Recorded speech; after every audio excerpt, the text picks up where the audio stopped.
So it's been a while since I introduced Benita, so let me do that. This is Benita. She's a 2019 K1600 Grand America.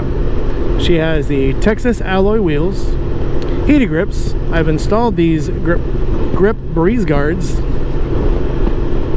She's got fog lights, heated seats, and a fluffy Alaska leather sheepskin. Did not go for the navigation system because I thought it was a waste of time, so I put a TomTom 500 Sport on it instead. I have modified her with very few things, as in stock as you know what, phone mount, camera mount, and then I've got the free clamping mount. I'm not sure what I'm gonna do with this one now. I might take it off. Might move it down to another location where I can get some of those cool road shots people get on curves like this. So yeah, she's an all-around good girl. I've got 16,000 miles on her. I had the recall on the wishbone, just got done. Had the recall on the transmission input gear redone probably 2 years ago. I had a leaking reversing motor, which is the starter, but when you go to put it into reverse, it wouldn't catch. Then you try to start, it wouldn't start. And they replaced that, and then the seal started leaking around it. So I had that done. But everything was done under warranty or recall. So I've spent no more money on this thing except for tires. Tires and oil changes. I do the oil changes myself. I do the gearbox myself. And I take the tire off and bring it to my tire guy to do the back one because he's got the right stuff for it. And anybody that's probably done the rear tire will tell you it's very difficult to get it off the rim because it has a very, very shallow center channel. So I don't mind letting the guy with the machine do that. If I ever got a machine, I would probably do the rear one myself too, but for now it's just the front. So other than that, yeah, she's bone stock. I did get the model that has the forward floorboards, and it's worth it. Much. I'm sure you've seen it in the videos. If I have it shown here, let me get a good shot down. See, they're down there. So 10 out of 10, highly recommend. I know everybody calls this the geezer bike or the ultimate dad bike, and it absolutely is. And I love it. She's got a road, rain, and dynamic mode. This thing has scary, wicked power. There's supposed to be a governor on it that keeps it under 104. Mine apparently doesn't have that. Obviously only tested in closed, conditions, closed roads, race conditions only. But yeah, she'll fly. That's my wrap up for 3 years. I think it's time to do a review, and I love it. If you got any questions on the bike, doing the maintenance on it yourself, oil changes on this thing are so easy, and I've seen so many people freak out about the oil changes on this thing because it has a second reservoir for the upper case, and it is not hard at all. It scares the crap out of people, and I think that's how most dealers, most shops will get you to do it for them. Oh, that upper one, you got that drain plug in there, it's hard to get to, you could ruin your whole engine. Okay, it's not hard to get to. If you drop your inner plug in there, you can get out with a magnet. It's not that big a case. Use a regular flush mount Allen wrench or a flush head Allen wrench, you're not gonna have any problems. So hey, if you live around Memphis, you want to bring one by, I'll do it for you. Bring me some beer, we'll talk about it, I'll train you. If you got any bike around Memphis and you want to learn how to do the maintenance on it yourself, bring it by. I'm open. Well, all right, had a very nice visit in Louisiana.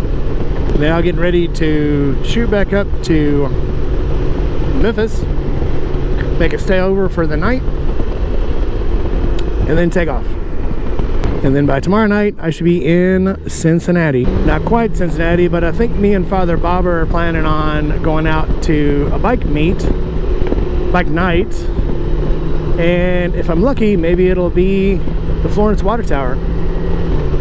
Because Florence, y'all.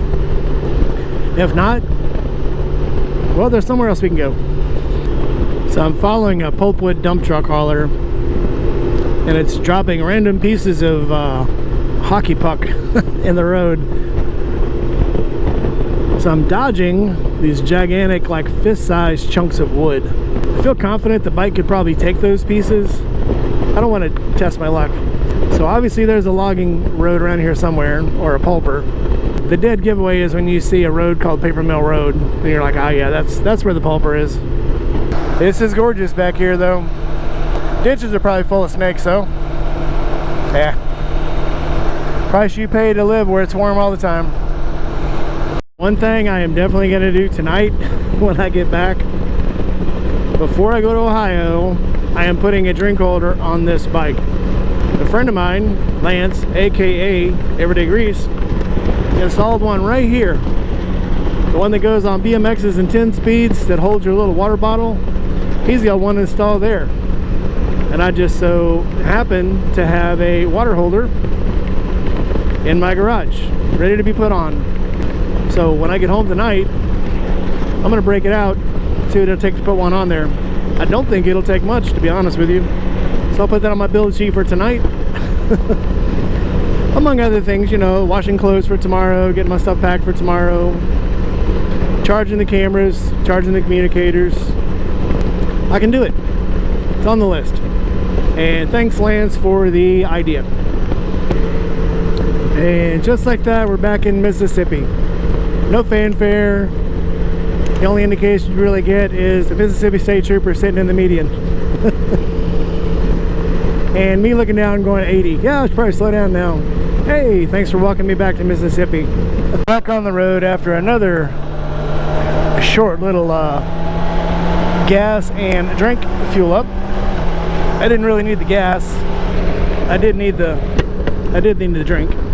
I am trying to stop every 100 miles like a lot of people suggest.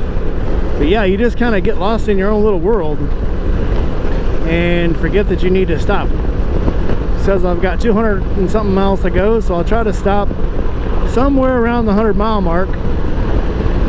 Somewhere between 100 and 120 left to go, I need to stop again. So I might remember to do that. I definitely didn't remember to stop there. I kept telling myself that I had left it a certain time, and then I couldn't remember when I left, and then I was like, well, I guess now's a good time, so I'll stop now. This is probably one of the more weirder interchanges. It gets really confusing in here. Make sure you keep your head up, watch the signs. I got like 3 lane changes in like 2 miles.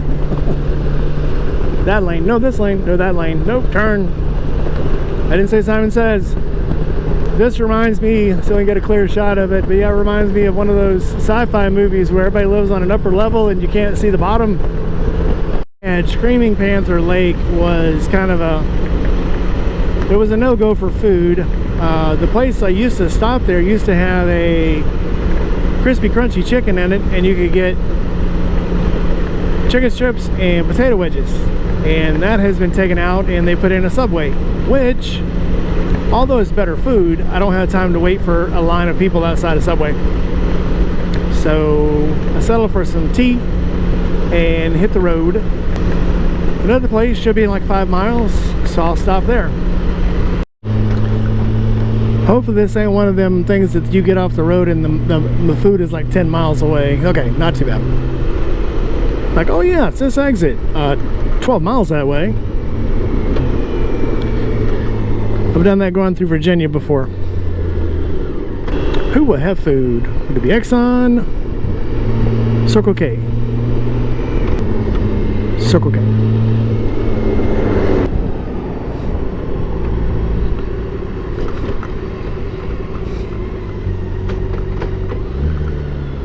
And they have shade. Oh, I'm in for this. I'm in for it. I'm in. I don't know what's happening there, but it looks like more fun than I'm having.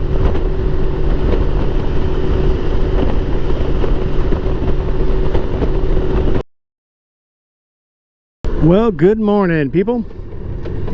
All right, off on day 3 of this 5-day, 6-day excursion. Not even sure what it is anymore. I'm winging it. I got to spend the last night at home because it was on the way between Baton Rouge and Cincinnati. Just turned out that it was the best B&B I've ever stayed in. I'm trying the pillow seat out today for the bike. So far I had to stop not even a mile from the house and let air out of it. Something I guess I didn't think about. It's actually, you can put too much air in the pillow seats. I'm gonna give it some time to break in. When I stop for gas, I'll see what it'll take to let it, maybe a little more air out if I need to. We're gonna have at least 5 stops on the way there, which I'm not crazy about, but that's probably the best way to get there. Figure to lose about 10 minutes every stop, so add about another hour to it. Right now it says that we're gonna get there at 3, which actually probably means 4, and then I'm crossing a time zone, which means I'll probably get there about 5. I would like to point out that Father Bobber said there will be no rain. There was no rain in the forecast. Wasn't supposed to be any rain in the forecast. Straight sunny, no clouds. As soon as your old faithful friend Rainy Rider hits the highway, clouds roll in. It's just how I roll in the rain. Apparently I roll in the rain. I do have the rain gear ready to roll at any minute. I think once we get out of Memphis, I think we'll be fine. I am sure that the forecast said sunny skies, no clouds. Well, I did. This is my curse. This is my gift.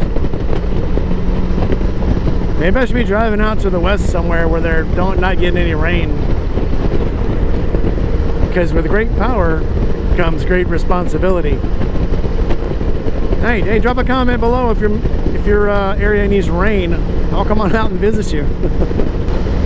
I think I forgot how to prepare for cold weather riding. So it's 77 now. I brought these gloves and then a spare pair of gloves.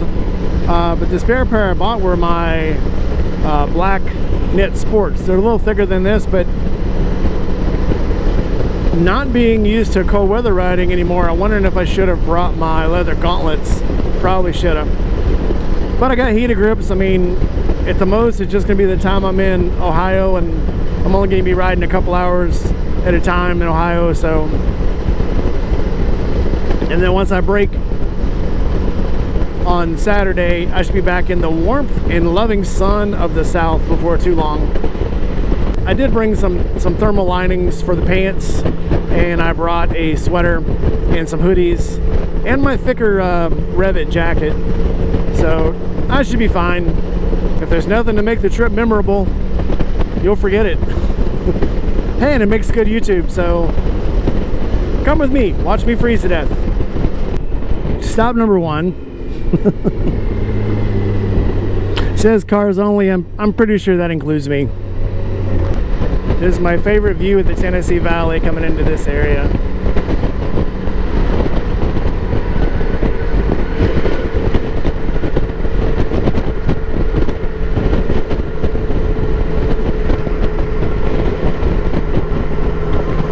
Stop number 2, and this is going to include a lunch and gas. It's getting markedly chilly. It says 75. It sure don't feel like 75. So I am going to switch after I eat and get gas. I'm going to switch over to the other Rev-It jacket because it's about that time. This was their finest hour. All right, stop 2 is done. Taquitos acquired.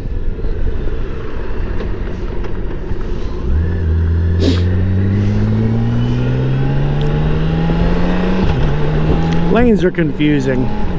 I mean, if it's smooth, they want you to drive on it, right? Otherwise, they wouldn't have left it smooth. Well, I did finally make it to Kentucky, but I didn't get to get a picture.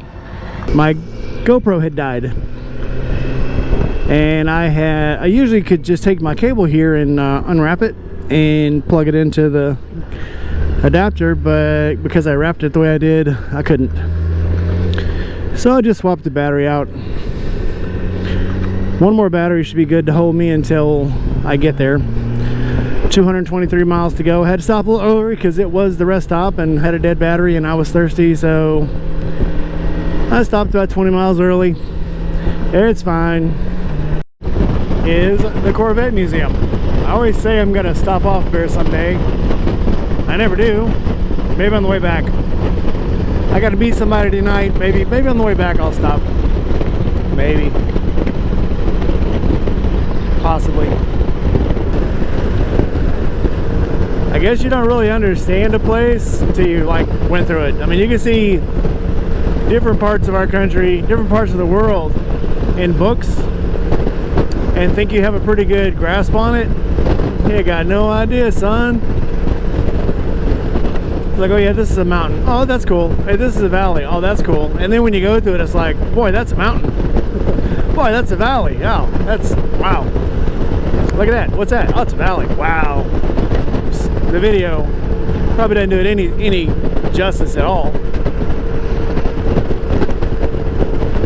But man,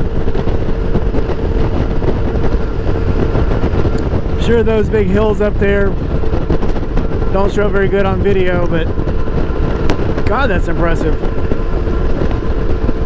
Okay, enough gushing. Makes you wonder what this was like 300 years ago.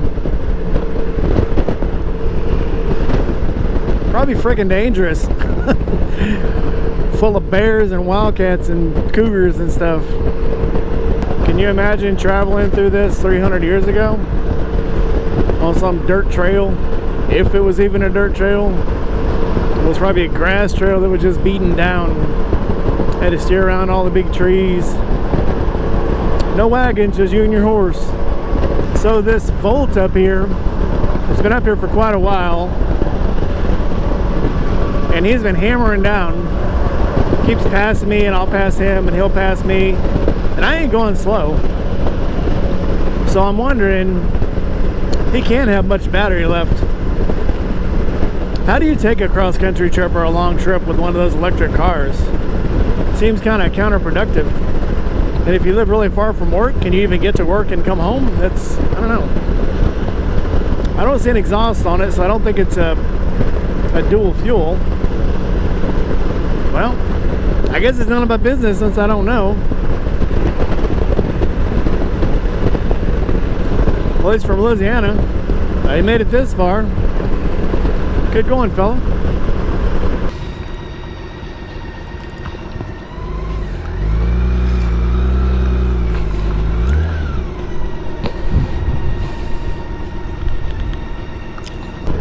So that was a learning lesson. Don't stop on Zorn Street for gas if you're in Louisville, Kentucky. You will never get out. Unless you're on a motorcycle and you're mildly stupid, like me. That's never a good thing. Maybe it'll show up on video, maybe it won't, not sure. But wow. This looks so different on a motorcycle than in a car. Probably because you can see it all around you, not just in front of you. So you pay attention to more. Guess where I'm at, y'all. And of course, truck's gonna block it out. Stupid truck. There it is. And you guys are worried. All right, I'm here now. I just gotta find a hotel. Cavalier? Yes, please.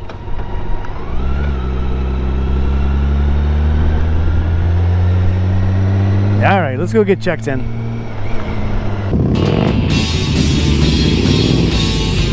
My name is Norman. They have me locked away in this asylum. My name is Norman. They think I'm crazy, but no, I'm not. My name is Norman. I can't stand this place anymore. I've got to get out of the place. You don't have no right in here. Let me out or I shall break your head. My name is Norman. They have me locked away in this asylum. My name is Norman. They think I'm crazy, but no, I'm not. My name is Norman.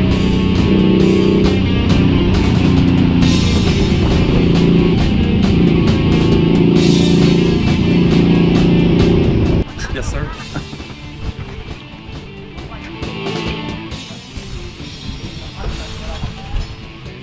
wall. Perfect. All right, so now we're gonna run to Rabbit Hash. Well, we don't have time tonight. We're gonna go to bike night up at Quaker at the water tower. Okay, we're going to Quaker Steak and Lube. We're gonna go get hammered at the water tower. We're gonna get lightly nailed. I'm drinking water. Me too. Drink and drive responsibly on a bike and in a car. Shut up, drink water. What'd he say? My name is Norman. They have me locked away in this asylum. My name is Norman. They think I'm crazy, but no, I'm not. My name is Norman.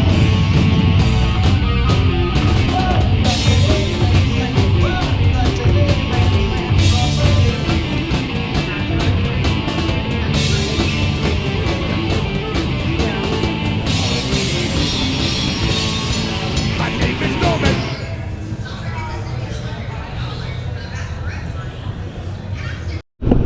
So we're trying some night driving here. So you can see all the bugs on my window.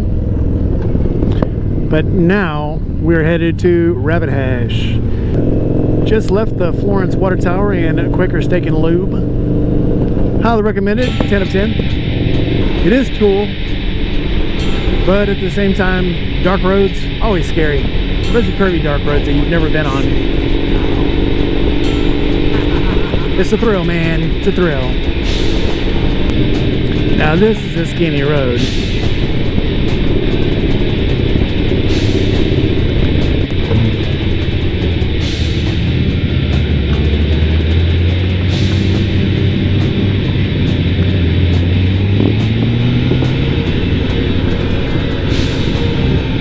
Devil's got your soul. And he'll never let you go home. He'll bring you to hell. And you'll burn forevermore.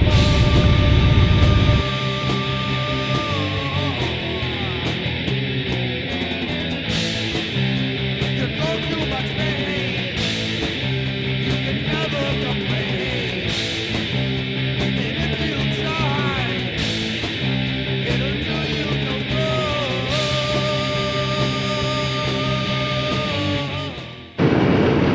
I am glad I have a guide because, yeah, this is some very dark ass back roads here.